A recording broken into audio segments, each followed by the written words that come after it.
what about the readjustment period? What about reintegrating and the culture shock, the kind of reverse culture shock, because now you're coming back and you're having a conversation in English with your American friends and your parents and your family, and then all of a sudden you kind of stumble because you're looking for a word that you can think of in Hebrew but not English. That whole, and they don't know what you've been through, right? They haven't jumped out of a plane 6 times.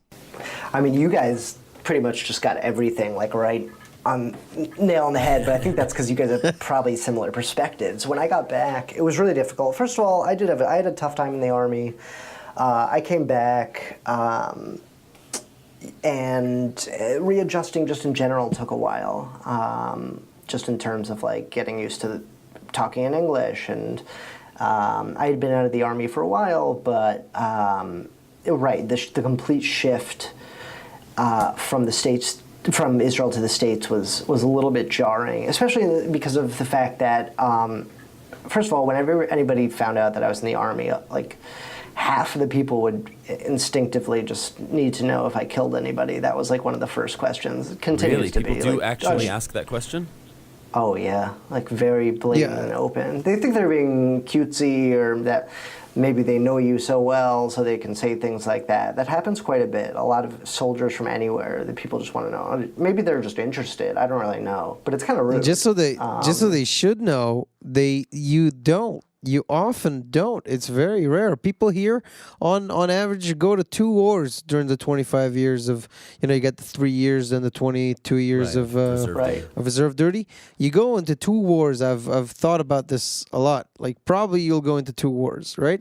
You usually don't kill anybody. And if you have, like, I've spoken to a guy from Golani, for example, who in Gaza, they had an encounter, but they were 10 people shooting at the same guy. It's kind of like a shooting squad. So he's got a 10% chance, yeah. Yeah, so you're like, maybe I killed somebody. Listen, I shot at stuff, but I was in a tank 3 kilometers away shooting at stuff. Like, maybe I killed some. I don't know.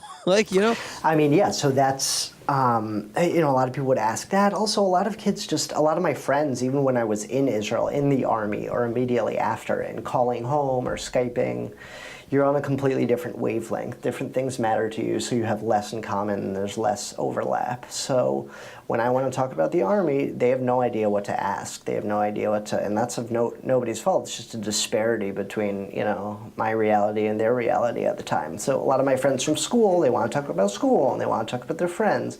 And same afterwards. After, when I came back, they had all finished college. I was going to college.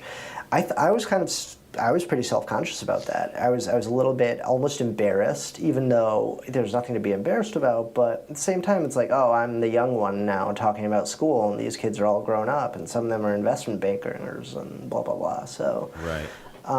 There was some discomfort with that. But ultimately, I think people are very respectful, even in our military kind of society over here in the West, and just in the West in general, people are still pretty respectful. Except, except for sympathetic to your kind of experience overall. Situation. Yeah, be like, what's his situation? Be like, oh, you don't want to know.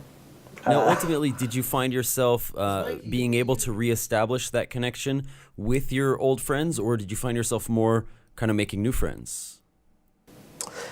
I've never been a big... Yeah, I don't know. I think I'm pretty outgoing, but I'm not extroverted by any means. So, I reconnected with some of my friends, but even to this day, sometimes it's just like, we might have less in common. There's a guy in my program who was in the American Army, or Navy, I don't remember either one. But we instantly, even though we served in completely different armies with different tasks and we had very different upbringings, there's a commonality there that automatically draws us together. Yeah, exactly.